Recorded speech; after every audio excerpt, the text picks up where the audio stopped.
Welcome. Thanks for joining us today for our presentation on the Introduction to Soil Health Practices Guidebook, put on by the Illinois Sustainable Ag Partnership. My name is Helen VanBeck, and I'm a program manager with American Farmland Trust. AFT is a leading member in the Illinois Sustainable Ag Partnership, so I serve as the manager of the partnership as well. And yeah, we're excited to talk about our recent publication, the Intro to Soil Health Practices Guidebook today. Before we jump in, feel free to add any questions that you have throughout the presentation into the chat. We will have time for a Q&A at the end of the call. But yeah, feel free to add them as we're going along, and be sure to get to them at the end. So before we really jump in to the guidebook, I wanted to spend just a little bit of time introducing the Illinois Sustainable Ag Partnership for any of you who are not familiar with our group or our work. So ISAP, as we call ourselves, is a nonprofit with 15 member organizations, and we are working collaboratively to promote whole system conservation solutions focused on soil health and water management to reduce nutrient losses and meet the sustainability goals. The group was founded in 2017, sort of as in response to the passage of the nutrient loss reduction strategy in 2015. And yeah, that's kind of what we are working towards. So I mentioned we have 15 member organizations. So here's kind of an overview of what the group looks like. We have representation from some more sort of traditional conservation groups, so the Nature Conservancy, the Wetlands Initiative. We have a few commodity groups, so the Corn Growers Association, Soybean, Midwest Dairy. We have some groups who are providing direct technical assistance to farmers, like PCM, our conservation districts, certified crop advisors, some education groups, and then some groups who are working more on the construction and installation of edge of field practices. So we've got a good spread from across that ag industry. As I mentioned, the group was founded in 2017, and we developed our theory of change in 2020, and this really still guides our work today. So the group has identified 3 core strategies for our work, which include increasing farmer recognition of the economic value of conservation practices, serving as a clearinghouse for soil health and conservation drainage resources, and accelerating the adoption of conservation practices. And with these core strategies in mind, we work towards our desired impact of reaching our long-term goal of helping Illinois agriculture voluntarily meet the nutrient loss reduction strategy goals and benefiting by being part of the climate solution. So our sort of role within that space is to provide resources for soil health through network building, outreach, and education. We coordinate field days throughout the year, as well as other educational events. We try to provide expertise through our collaborative partnerships and by leveraging the expertise of our individual members. And we also serve as a platform for disseminating relevant research. So we have a science committee, and we do a lot of work with researchers in Illinois to try to communicate what they're seeing in their research and in their studies, and how we can translate that to farmers and farm advisors so they know how they should be incorporating those research findings onto their farm. So now that you're all up to speed with ISAP and our work, we are really excited today to talk more about our recent publication, An Introduction to Soil Health Practices, which was published in November. And I'm joined by my colleague, Torey Colburn, who served as one of the co-authors of the guidebook. So I'll kick it over to Torey to introduce himself before we jump in. All right, thank you, Helen. As Helen said, my name is Torey Colburn. I am the Midwest Conservation Agronomist at American Farmland Trust. I am based out of my home office in North Central Illinois. I live in Mendota, so I am about an hour straight north of Bloomington and about an hour straight south of Rockford, right on Interstate 39. Co-authoring this guidebook was sort of my first experience with the Illinois Sustainable Ag Partnership. Prior to taking the position at AFT, I spent 13 years as an independent consultant scouting fields, doing soil sampling and those sorts of things. So I had a lot of in-field experience. So I had a lot of very core visual memories of some of the things that work well in the Illinois farming community and some of the things that don't work so well. So it was great to apply those experiences to writing in this guidebook, and I hope everybody will find some value in it. Awesome. And I just want to acknowledge, I think our description said that Frank Rademacher, who's our other co-author, would be joining today. He's actually in Springfield advocating for soil health at the state capitol, so he's not able to join us, but he's doing the good work still. So we're going to do an overview of what kind of content is included in the guidebook, and then we're joined by two of the farmers who are featured in the guidebook, Carl Zimmerman and Stan Coons, and we'll hear more from them a little bit later. But the guidebook is available. There's paper copies floating around the state. So depending on if you see ISAP or a member organization at an event, you can likely get a paper copy. If you're interested in doing a larger order, we can help set that up. But it's also available as a PDF on our website, ilsustainableag.org/soil health journey. Let's jump in. So the guidebook really begins with an overview of some common conservation practices that are relevant to Illinois and are promoted through programs like the nutrient loss reduction strategy, like NRCS cost share, and other carbon market programs. So Torey, obviously there's a lot of off-farm benefits of these conservation practices, right? We got improvements to water quality, increased carbon sequestration. But why should all farmers learn about these practices and consider incorporating them on their farms? Well, yeah, Helen, as you said, there's a lot of environmental benefits to a lot of these practices that are off the farm, but the important thing for farmers to realize is that they can also help address challenges in the field like soil compaction and erosion and weed pressure and pests. And we wrote this guidebook to help explain some of those practices, and they aren't just for farmers who care about some of the downstream environmental impacts, but there's also real benefit to addressing some of these agronomic concerns, and all farmers can benefit from these practices. Great. So the introduction also defines soil health and includes sort of a brief explanation of the 4 principles of soil health. Why was it important to you and Frank to define soil health at the outset of the guidebook? Well, we hear the term soil health thrown around a lot, and some of these terms like soil health or sustainable ag or climate smart or regenerative agriculture, they get used kind of interchangeably. And sometimes some of it gets a little bit lost. So we wanted to be very clear about what soil health means as far as how we were going to use it in this book and why it's important and achievable for farmers. And we wanted to make sure that we were defining it in a very clear way so that as we use the term through the book, it was clear to farmers and anyone who reads it what our intention was. And we wanted to kind of remove some of the buzzword stigma right from the very beginning. First chapter of the book focuses on soil properties and functions. It explains how practices like cover crops and reduced tillage can help build organic matter, reduce erosion, address compaction, and improve water infiltration, just to name a few. And the guidebook also includes a lot of diagrams and charts to help explain these concepts as well, which is included there, both in this chapter and sort of throughout the book. And so here's another example of a diagram that's used in the book to help compare different management systems and sort of highlight the differences between a soil health strategy and a conventional management strategy. So Torey, what are some of the main takeaways from this chapter on how farmers should be managing their soil health? Well, I think the main takeaway from this section should be that a lot of the agronomic concerns that farmers are experiencing are a function of their management. Now, that's not to say that management over the years has been wrong, but it's important to recognize that a lot of the management systems that we've been using do have some negative impacts on our soils. So by the same token, we can change some of those management parameters and we can have positive impacts on some of the agronomic concerns.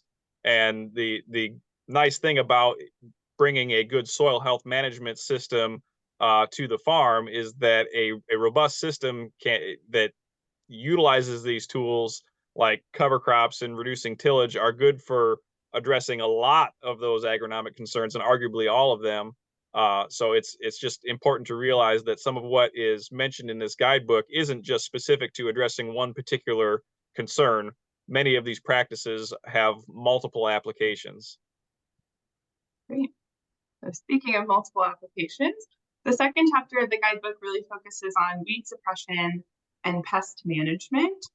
So it outlines how preventative practices like rotation and cover crops should really be used as the foundation of a weed suppression strategy within limited use of mechanical or chemical interventions only when necessary. So we know that Illinois has the second most confirmed cases of herbicide-resistant weed species in the country, with a rising number of species that are resistant to multiple herbicide modes of action, which is really concerning. We're losing effective control against some of our weeds. So what can farmers do to address that? Well, in this book, we explain how different cover crop termination methods will have a varying impact on weed suppression, especially when considering termination methods. So, most farmers who begin using cover crops will start with a winter kill species or do an early pre-plant termination. And as they get more comfortable in managing those cover crops, they can begin to use more advanced cover crop termination techniques that have a little bit more significant impact on that weed suppression. You still get some benefits in weed suppression with a winter kill species or early termination, but the impact grows as you move along the practices on this chart, as the current chart or current graphic demonstrates.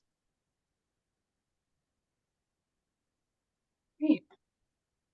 So then the third chapter of the guidebook really focuses on efficient nutrient management. And it sort of highlights that these sound practices can also have economic and environmental benefits. So it's a win-win-win. The chapter looks at sort of, broadly at agricultural nutrient management, but we also talk a lot about the nutrient loss reduction strategy and some water quality concerns.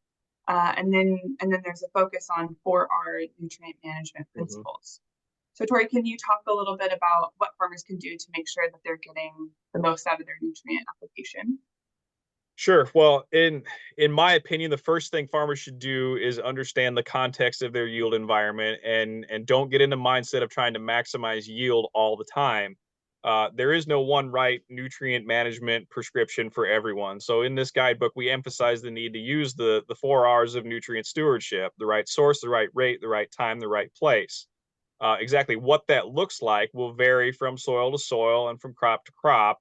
And keeping these sort of tenets at the foundation of fertilizer decisions will help ensure that farmers are making fertilizer applications that are both agronomically viable and economically sound, while still ensuring that negative environmental impacts can be minimized or mitigated. No farmer wants to spend more money on fertilizer than what's necessary. So nutrients are valuable, and keeping them on the farm is critical. Great. So I mentioned that this chapter talks about the nutrient loss reduction strategy, which was developed in response to some of the water quality issues that we're seeing, like the hypoxic zone in the Gulf of Mexico. So we're seeing some really serious water quality issues, both in the Gulf, but also in our local waterways and streams in Illinois. And a lot of this is due to high levels of nutrients in the water, mostly nitrates and phosphorus. And yeah, the guidebook highlights that the non-point source sector, which includes agriculture in Illinois, is not on track to meet some of the interim goals that were established for 2025. So Torey, can you talk a little bit about what farmers can do to help protect water quality and how farmers are really part of the solution for this issue? Yeah, I think it starts with an acknowledgement that as farmers and agriculture professionals, we do have a responsibility to be good stewards of the land. And once we have that mindset, the rest is just management. Use good fertilizer practices that adhere to the 4 R's, and look at bringing cover crops into the management structure. Every pound of nitrogen or phosphorus that's kept on the field is a pound that doesn't hurt water quality downstream. Cover crops do a wonderful job of scavenging and immobilizing nitrogen from the soil profile, and keeping that in their biomass, and keeping it out of the local waterways and out of the Gulf of Mexico. So And they'll also scavenge the phosphorus, and reducing the intensity and frequency of tillage operations also protects against erosion, which is also going to keep the phosphorus in the field. So lots of different things farmers can be doing that can address things both on their farms and for the downstream environmental and water quality benefits. Great. And can you just talk a little bit about the chart that's showing now, like where this data comes from and kind of what it, what farmers should take away from Yep. So information? I think this is information that comes directly from the NLRS report, with research that was done on how various practices can reduce the nutrient loss, and obviously, cover crops is a big part of that, as well as all of our 4R practices there. So simply bringing cover crops into the management system can do wonders. A 30% reduction in nitrogen, that's pretty significant when the overall goal is to get to 45%. So simply bringing cover crops into your system can help you get that 30%.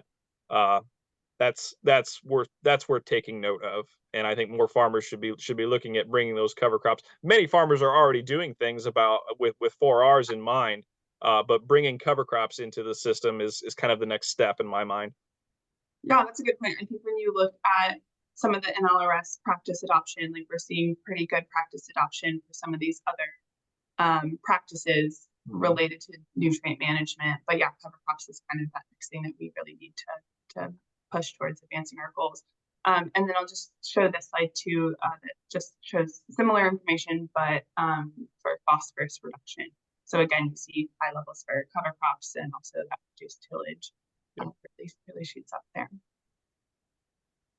So that was the overview of the sort of three main chapters of the guidebook.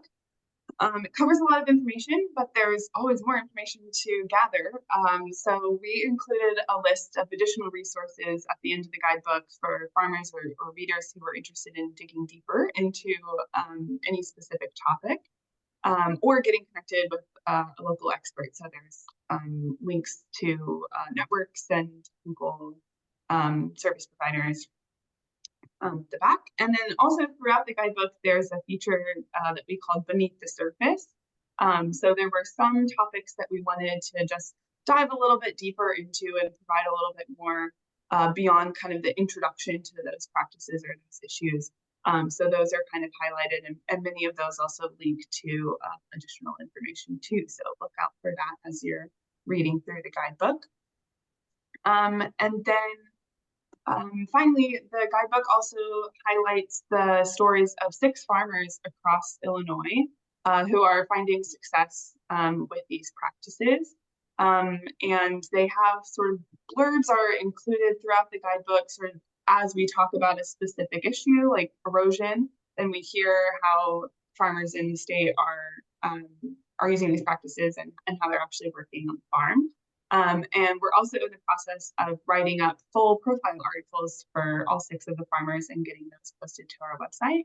And then they're also included on our conservation story map, which is you can also find on our website. So Torey, can you talk a little bit about why it's important for us to include farmer stories in the guidebook? Yeah, well, for me, farmers are the backbone of this country, and I've always had a farmer first mentality. So farmers, their families, their businesses, and their overall livelihoods are tied to the land that they steward.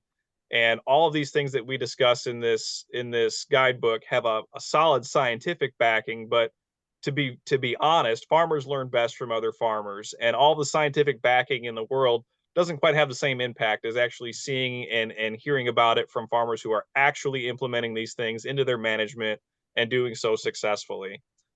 Farmers relate to one another. We wanted to include farmers in this book that demonstrate these things that we address, and show that they are attainable and they can work at the farm scale. It's one thing to see it on a research plot. It's another thing to see it at farm scale. So our featured farmers don't just use these practices, they've come to trust and depend on them for continued farming success. Great. And just to show a little snapshot of what this looks like in the book, it might be a little blurry on your screen, but Yeah, there's pages that sort of highlight farmer stories based on some of the topics. So yeah, for example, this one's erosion. And it's just lucky happenstance that Stan and Carl share a page in the guidebook and are both able to join us today. So yeah, so the guidebook includes as kind of overview of their farm and includes quotes from sit-down interviews that we did with all 6 farmers, as well as some great photos that we were able to get out on their farms. And then there's also a QR code in the guidebook that takes you to our website where you can read more and see some videos of the farmers. So with that overview of the guidebook, I think we're ready to hear from our farmers who have joined us today. So I'll just quickly introduce Stan Kuhn. Stan was born and raised on the family farm in Mason, Illinois, where he now grows corn and soy with cover crops and no-till. Stan's no-till journey began in 1992, 1993 when he bought his first no-till drill for soybeans. So Stan, I'll pass it over to you. To tell us a little bit more about yourself and your farm.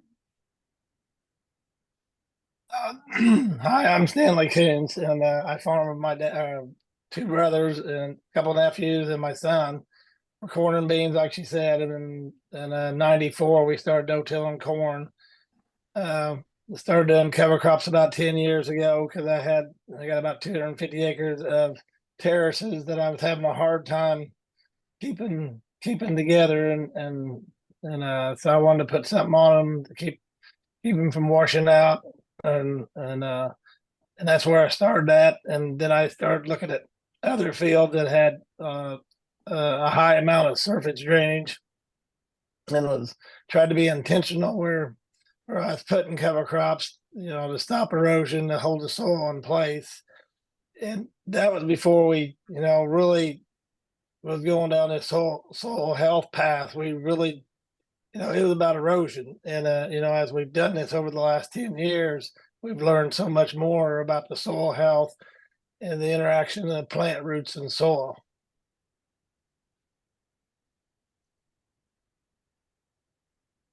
Great, thanks, Stan.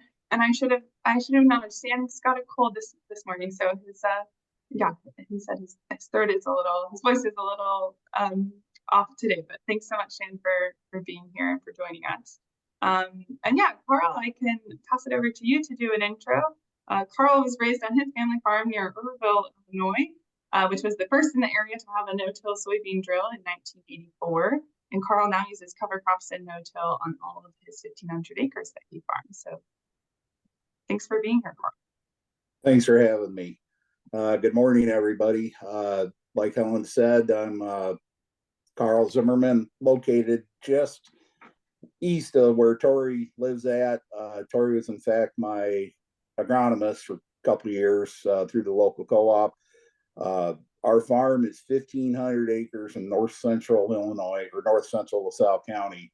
What originally started our desire for soil health was, while we had done no-till beans for years, was we were growing vegetable crops for Del Monte at the time, sweet corn and peas. Most of those come off our area in July and August. And the normal MO was to go ahead and chisel plow that ground, turn it over, prepare it for next year. And we always had increased weed pressure. Finally, one year we decided that we were going to just plant 30 pounds of oats and 3 pounds of tillage radishes following sweet corn, and started doing some nitrogen testing the following year, running our rate and then a reduced rate, and noticing that the reduced rate produced as high a yield as the rate we had been currently running. Moving on from that, it's like it says in the book, it's always been a journey that the focus of it continually switches every couple of years. What started out as maybe weed control and erosion went to fertility, back to erosion control, because we are in a flat area where wind erosion is probably more of a issue than water. So we started looking into that to keep that ground anchored in place. over the winter, or you look at our ditches in the winter when we do have snow, the neighbors are continually black. Ours are perfectly clean just because we've been able to anchor that soil in place. Now we're using it more again as a weed control with the water hemp's probably the number one issue in our area. There's not a lot of chemicals that are killing it. And now with EPA's ruling of getting rid of dicamba, that's another tool out of the toolbox that maybe farmers can't use. We have been able to keep our fields fairly clean by using cover crops. We keep pushing the envelope on planting green and everything else that's associated with it. And it's been an incredible journey. We really enjoy it. I'm not going to lie to you and say that everything's always worked out perfect, but we take from those learning experiences and continue to move forward. That's great. Thank you, Carl. I think we'll go ahead and jump into some questions. And Carl, I'm gonna pitch one to you right off the bat because it's the top of my mind, and we'll try to preserve Stan's voice a little bit here. So I wanna talk a little bit about weed control. And as we mentioned in the synopsis of the book, that we're losing weed control herbicide modes of action. It seems like we're losing them a whole lot faster than we're gaining them. So particularly in regards to water hemp. So can you talk just a little bit about, what did your weed control program look like, or what did your weed pressure look like prior to bringing covers to your farm? And what does it look like now that you've been using them for several years? Weed control program, we're mainly talking with beans. Corn, we've been able to keep fairly clean.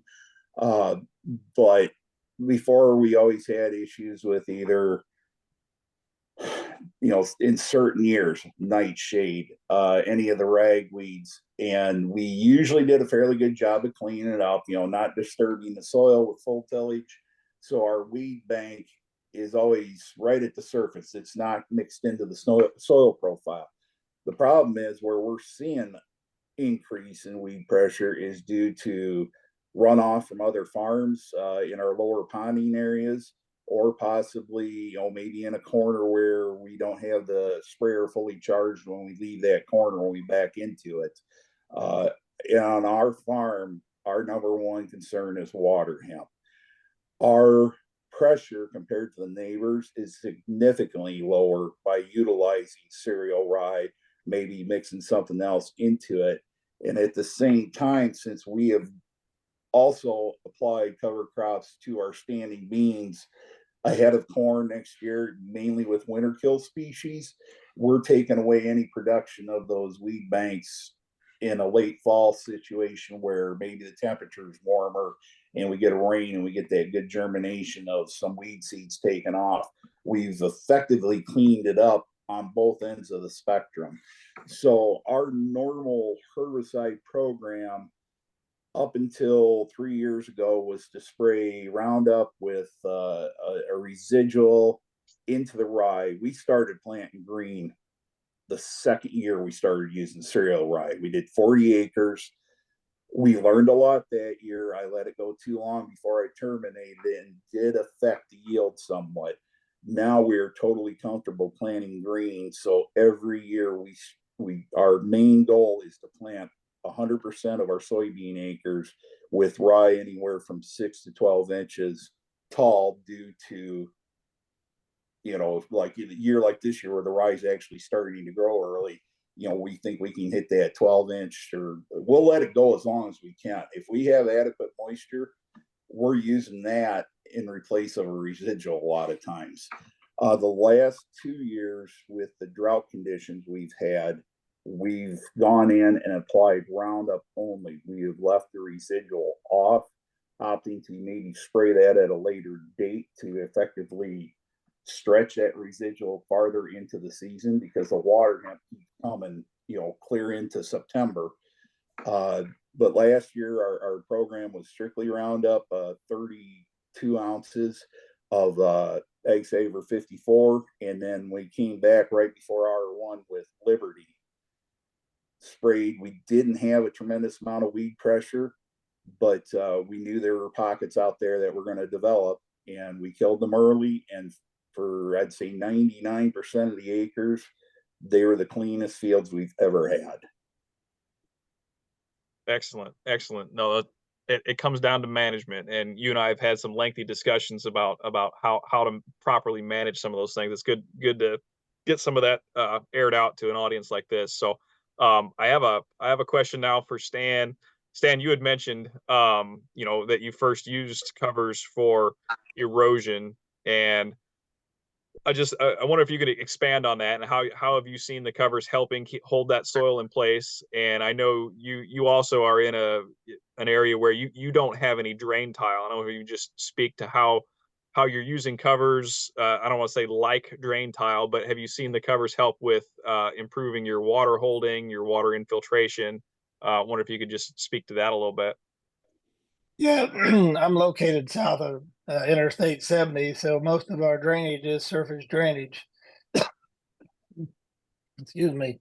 And like I said, we started out on the terraces. It's on the slopes, and we had the terraces built in the 80s, and we used to farm them with tillage. And over time, it seemed like he was always having to go in and repair blowouts, or they silted in where the drain pipes were.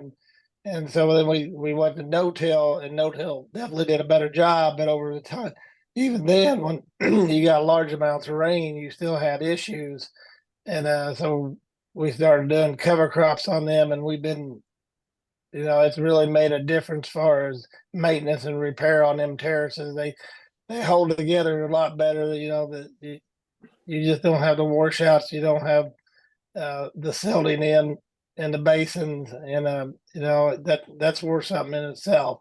Then I look at other fields where we may have a waterway going through it, and there's a slope through that field, and you really just have a hard time holding everything together even with no-till. So, I concentrated on putting cover crops on them fields, and over time, I got to watching these fields and realizing that it was more than just soil erosion. That it was changing, the structure of the soil, and it was getting more, able to hold water, to absorb water. So I got a lot of fields now that the soil erosion is not the problem. I'm actually going down the soil health route on them fields, and it's all about being intentional on what you want to do. And I don't do a lot. I mean, I believe I get benefits on weed control. I do plant green, but that's really not my objective. That's the thing about cover crops. There's a lot of different ways to use them, a lot of different opportunities. Great, thank you. One of the things that I'll kind of pitch this to both of you. One of the things that we kind of emphasized in the nutrient management section of the guidebook is information from the nutrient loss reduction strategy, and how we're actually not on pace to meet some of the goals that are laid out in the NLRS. But I guess, Carl, I'll pitch it to you first, because I know you've done a fair amount with your nitrogen management, and you're looking at it from a little bit different lens of the less nitrogen you can put on while maintaining your productivity, that equals profitability. But if you could speak just a little bit about what is your attitude towards what happens if we don't meet these goals, and is regulation a real possibility, and how do you rectify some of those things with what you're doing on your farm? Well, as you know, Torey, I worked in the commercial fertilizer business for over 20 years as an operator and as a technician for the local John Deere store. And so we've been privy to a lot of things, publications, seeing what's happened out in the Chesapeake Bay area with management of our resources. And my attitude has always been, well, that's a big watershed. We're smack dab in the middle of the biggest watershed in America with the Mississippi River. The more a farmer can do on his own, as far as reducing tillage, maybe splitting applications of nitrogen, and doing the work ourselves before a government agency comes in to tell us what to do, the better off we are. A lot of these fellows out on the East Coast have to hire a nutrient management specialist to write basically a book on how they're going to do everything, and that price isn't cheap. So I've always been of the mindset that the more we can do on our own, the better off we're going to be. And it's not a matter of if this is going to happen, it's a matter of when. It could be in the next 4 years, it could be in the next 40 years, but it's coming. As farmers, we're going to be held to a higher position than anybody else. It's something that's easier for people to control, to digest, versus a mass corporation. So we need to take every step we possibly can to reduce our inputs, to make our soil more resilient and healthier, and show the outside world that we're actually capable of doing these things. My nitrogen up here, we've messed around with some ISNT testing to see what kind of organic N we have. And while we've used some of the rates, we still have to figure out ourselves what will work for us. In our area, corn yields are pushing 250, 260 a lot of times, and guys are still putting 1.2 pounds of N on per acre, whether it's fall applied ammonia or urea or 28. We're at 160 units of N, and I feel in my heart we can lower that probably by about 20 units and still not see a tremendous yield drop off. Every dollar I can save from not spending on input costs is more money in my pocket, and that's what I'm after. Thanks, Carl. Stan, you want to chime in on that one too? Yeah, on the nitrogen side of things, we kind of spoon feed our nitrogen. We got nitrogen on our planter or in furrow for pop up, and then on 2x2s.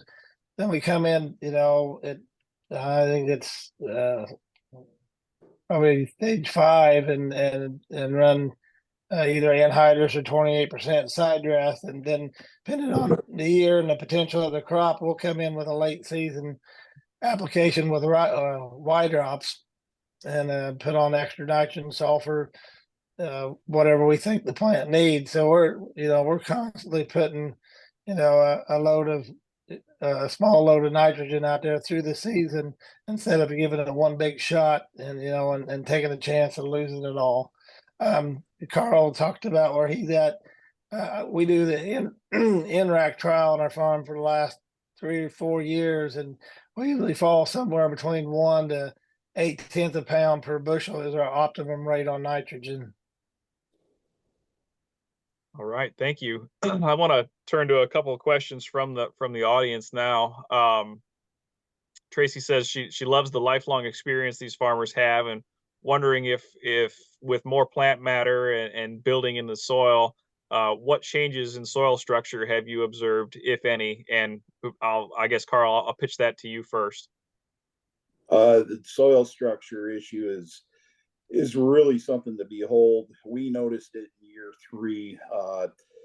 In speaking with other groups, I've always brought this story up. We had received about 3/4 of an inch of rain right in the middle of bean harvest. The neighbor next to us was running the same size combine with the same heads, same tires and everything. We went out, started combining. He came in about 3-4 hours later to start. He was leaving ruts anywhere from 4 to 8 inches deep, and we weren't even leaving a cleat mark in most of our soils. It allows us to get out there maybe a little earlier than the neighbors to plant, to do everything else, because since we've taken care of it and not disturbed it, it's able to support the weight of traffic. With the increase in soil structure, we know that the microbial activity has been increased a bunch. When we first started with covers no-till 100% on this farm, we could plant rye in the fall, we'd come back, plant beans green, and we would still have residue on top of the soil come harvest time. Now our residue is gone by the time the beans shade over. We've noticed an increase in the microbiology activity.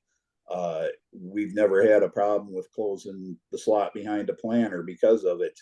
Our ground is always mellow, even if we would get a freeze thaw cycle before springtime or a heavy snow, which for the conventional guys is a death sentence because it never works correctly after that. We've never had that issue. Stan, would you like to comment on that? Yeah, I think with no-till and cover crops, one thing I've seen is a lot more earthworm activity, and the earthworms, they work through that soil 24/7, and building channels and putting out extra dates, and it that opens that soil up. If you do get that big rain, you're able to to absorb more of it and hold on to it. So it's a combination of the cover crops, the no-till, and the plant animal life you got going on in them soils that build that structure. Great. Now, this question was sent in specifically for Carl, but I think I'm going to let both of you comment on it. How are green cover crops affecting the farm equipment? Any problems, or if you have experienced problems, what has been your solution? The first year that we started planting green, we did have a few issues with our planter. Mainly, it was a conventional style planter. We had Martin spike closing wheels on it. The longer the ride got, the more it wanted to wrap. That fall, we went ahead and invested in copperhead furrow cruisers, plastic nubs, I call them. They're not really a spike, to close our seed slots, and we never had a problem. The biggest thing is if you're looking into planting green, it's to do high quality maintenance on your planter. The openers are probably the biggest thing. If they're most of them, when they get to 14.5 inches, you want to replace them. We go at about 14 5/8 because they're starting to lose that sharp edge. They don't cut as well. We never really had much of an issue with hairpinning, but if you dug enough, you would see instances where maybe something did get pinned down into that seed zone. So we ran an old planter that had heavy duty down pressure springs. We kept the openers sharp. We actually took our no-till coulters off because that was just something else we were trying to push into the ground. It was an older style box planter, and we were using triple stack corn for most of those. So we didn't use insecticide. So we filled our insecticide hoppers up with sand or whatever we could find to add more weight to the planter. Fast forward, 10 years now, and I'm running a Case IH 2150 with hydraulic downforce and their closing system, and it just works beautifully. But the big takeaway, if you want to plant green, sharp openers, make sure that you're got adequate weight on the planter to keep that unit in the ground, and no pointy things, because the pointy things is what grabs the green cover and wants to wrap up. No pointy things. That's great advice. Stan, I'll let you give your 2 cents on that one. Carl makes a lot of good points, and I agree with him on the spike closing wheels. We had the same issue. We're fortunate that in the last 10 to 15 years, there's been a lot of new technology come out to make these planters, planting in some real tough situations, and it costs money. But at the end of the day, what brings yield is having a good population of your cash crop out there. So in relative terms, it's not as expensive as you think it is, and there's no doubt you can get a lot of money wrapped up by putting in, say, residue manager, downforce, different type of closing wheels. But at the end, though, I believe they all pay, because you're getting a good solid stand of your cash crop, and we all know that's the key to good corn is to have a good population and an even population. So it's money well spent. I've heard it said that for every dollar you spend on the combine, you should spend $3 on the planter. So we'll take that for what it is. I think that the take home there is that the money that you can invest in your planter, like I've always told farmers, is you only get one shot. Ideally, you only have one shot at establishing your cash crop. And if you screw it up, or if you have issues with the planter, a lot of those things can't be fixed, and you're playing from behind right from the get-go. So yes, it is very important to make sure that that planter is properly set up. Take the time, go through it with a fine-tooth comb, and make sure that when you get to the field, get out and dig behind a planter and make sure it is performing the way that you want it to. So yeah, appreciate that information from both of you. And I have one more question that I'd like to ask, and this is a little bit not so much a technical, like what's going on your farm kind of question, but one of the struggles that we run into in trying to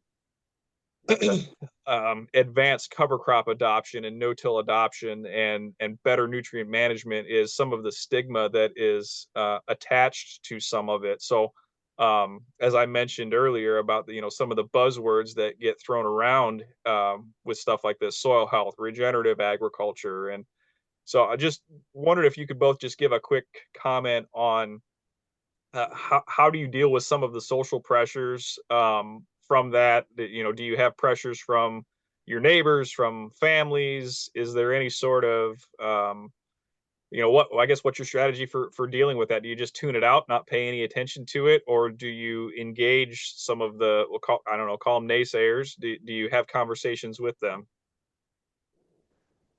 I guess on my end, I've always been the type of person that enjoys. I'm trying to figure out the right words for this, but basically kind of be a thorn in people's sides when it comes to certain things. I'm willing to try new things all the time. And there's a lot of mindset in our area that we've always done it this way. We've always ripped everything. We, put the fertilizer to it, the nitrogen to it. And at the end of the day, it's all about, well, I had more yield than you did, which is sometimes a fallacy, because I question on if guys actually calibrate yield monitors or go through the amount of technical stuff I do as far as using climate field view and verifying everything and calibrating constantly if they're making that yield or not. My biggest takeaway when somebody's foo-fooing what I do is I say, okay, what is your return on investment? How much ROI do you make an acre? To me, that's where we win. A lot of people don't want to see it that way. They've been raised to till the soil, to, like I say, put the fertilizer to it. And I will admit, it's somewhat of an easy button for a lot of people. They've got their big 4-wheel drive, they've got their disc ripper, they'll go out and do all this, and then they wonder why they have problems later on in the year when our fields usually will handle a drought better, will not have the weed pressure that they do. I always enjoy talking with people about the covers and no-till. I've actually gotten a couple guys to switch a few acres over to try it. One of them has stuck with it, the other one has not. That's their prerogative. At the end of the day, what they're comfortable with, and if they can make money doing it the way they can, I'll grant them that. But I still think this is a better way to go. We're farming 1,500 acres with equipment that most guys wouldn't farm 1,000 acres with. So we don't have the money wrapped up in equipment. We don't have a huge fuel bill. Everybody talks about spraying, and we've gone from 2 trips a year. Now we're looking at this year. We're going to stay fluid. We're going to stay flexible. If we feel like we need a residual in between our 2 contacts, we're going to do that. We're looking at roughly $7 to $8 an acre to make a pass with the sprayer. It's less intrusive than running a tillage pass. With tillage, you open up another whole can of worms, especially with the last 2 years. Well, it worked up a little lumpy, and now we're not getting rain, and they go out and try to beat this ground into submission to get a decent seed bed. We've already got the decent seed bed. All we've got to do is go in and plant. Stan? Well, I mean, at first you just you get your mindset and you stay with it, and it is kind of you are kind of isolated, and you look for other people to help support you. But really, it comes down, you just got to be, have the mindset and move forward. One thing I like to mention to people is, ground nowadays is $15,000 to $20,000 an acre, and if you had 20, $2,100 bills, you're gonna go out there every day or every year and throw away $300 or $400 bills, and that's what erosion does. You're losing it every year if you're not doing cover crops, if you're not doing no-till. I mean, it is your asset. It's your money, your net worth, and we really need to start looking at it that way. And you're just about to go down the creek. Yeah, that's great. Yeah, we don't want to be throwing money down the stream. Definitely. So I guess I'll give you both the chance to make any closing comments. Helen, I know I want to preserve a little bit of time for you to take us through our closing, but if Carl, Stan, if there's anything else you'd like to add to the conversation, be glad to hear it. I guess Well, what I would say is, if anybody's on this call that is thinking about trying covers or whatever, what Stan talked about is, finding a neighbor that maybe has been through it and talk with them and use some of their guidelines to establish on your ground what the rest of us are doing, realizing that maybe what works for me does not work for the guy across the fence line. We have taken a note out of many other people's programs and tried things, and maybe they've worked, maybe they haven't. It's basically a constant state of experiment. The thing that bugs me is seeing guys just jump in with both feet and doing 100% of their acres in a no-till cover crop situation and then having lower yields next year. And I stress this many times: pick a 20 or 30 acre patch of corn and beans and make the commitment to those two patches that you're going to run a no-till cover crop program for the next 3 to 5 years, to where you can start physically seeing these changes, start seeing the yields to either stabilize or increase. Then you can branch out and do more. We started with basically 80 acres of sweet corn ground, and now we're doing 1,500 acres of corn and beans every year, 100% no-till, followed by cover crops. Stan? I agree.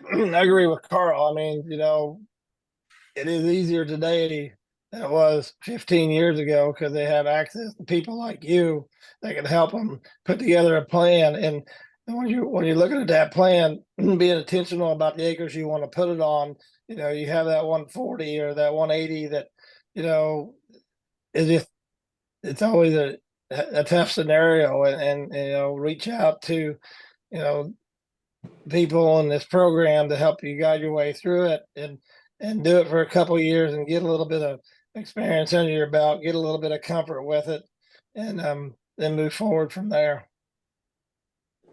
All right. Well, thank you both for joining us. I know, Stan. It's been tough. Your voice is only as strong as it can be. So we appreciate both of you being with us. Helen, I'll give it back to you to kind of close us out and go over some ISAP updates and promo material. Great, thanks, Torey. And yeah, thanks so much, Carl and Stan, for joining us and sharing your expertise. Yeah, just to close us out, want to spend just a minute giving some acknowledgement. So the development of the guidebook was funded by the Illinois Soybean Association. So just want to express our gratitude for their support of ISAP's work and their membership in the partnership. And then also just want to highlight the leadership of the Nature Conservancy and American Farmland Trust, both with Torey being with AFT and Frank being with TNC as lead authors, and then my colleague Jean Brokish and I helping sort of push along the project management. So we hope that everybody who's on the call will stay in touch. You can sign up we put out a monthly newsletter, and you can sign up for that on our website, where we share updates about some of these resources that we're putting together, This summer we're going to have a virtual risk management conference. We've got some field days planned in the works. So yes, hope you stay in touch. You can contact us by email at hello@ilsustainableag.org, and then I've also included both my and Torey's emails there if people have questions or want to follow up. And then a couple of things that are on the horizon for ISAP. Enrollment is open for our Soil Health Leadership Program. This is an 18-month advanced training program on soil health. It's the 6th cohort that ISAP is hosting. And we're looking to recruit farmers, retailers, farm advisors, conservation professionals, anybody who's either a farmer or is working closely with farmers and wants to learn more about soil health practices. And you can learn more and apply at our website, ilsustainableag.org/SHLP. And then, yeah, applications are open now, but close May 31st. So feel free to share with your networks as well. And then I'll also highlight ISAP hosts a monthly cover crop webinar as part of the Illinois Cover Crop On-Farm Network, or ICON. We're in the middle right now of our spring series focused on soil health tests, trying to figure out which test is best. So in February, we were joined by Dr. Patrick Fries, who talked about the Haney soil health test. Next week, we'll be joined by Robert Schindelbeck, who will be talking about the Cornell soil health test. And then in April, we'll be joined by David Kleinschmidt, who's a consultant in Illinois, and he's going to help us think about how farmers could be using the results of their soil health tests to make management decisions on the farm. If you missed the February call, we post all of the ICON calls on our YouTube channel. Yeah, you can find that through our website, and you can register ilsustainableag.org/ICON. And then just kind of a fun thing, we occasionally put on a sale of our cover crop t-shirts. We worked with an artist in southern Wisconsin to create these beautiful drawings of some common cover crops. And we, occasionally have online sales. So it's a great conversation starter when you're out in the field to, showcase some beautiful cover crops. And you can order those t-shirts by scanning the QR code, or I think maybe Rachel has Rachel's dropped in links in the chat. So you can find that, and sales end for that next week. And then I'll give everybody a second to scan the QR code if they want. But finally, just as wrap up, this event was hosted as part of Soil Health Week. There's one more day of Soil Health Week, and there's also some events later this afternoon. So we just want to encourage people to sign up for more events. And then we want to highlight this event that ISAP is taking part in tomorrow at noon. Our soil health specialist, ISAP soil health specialist, Jim Iserman, is going to be facilitating a panel discussion with some dairy farmers in Illinois, talking about how they're incorporating soil health practices on their farms. So sign up for that.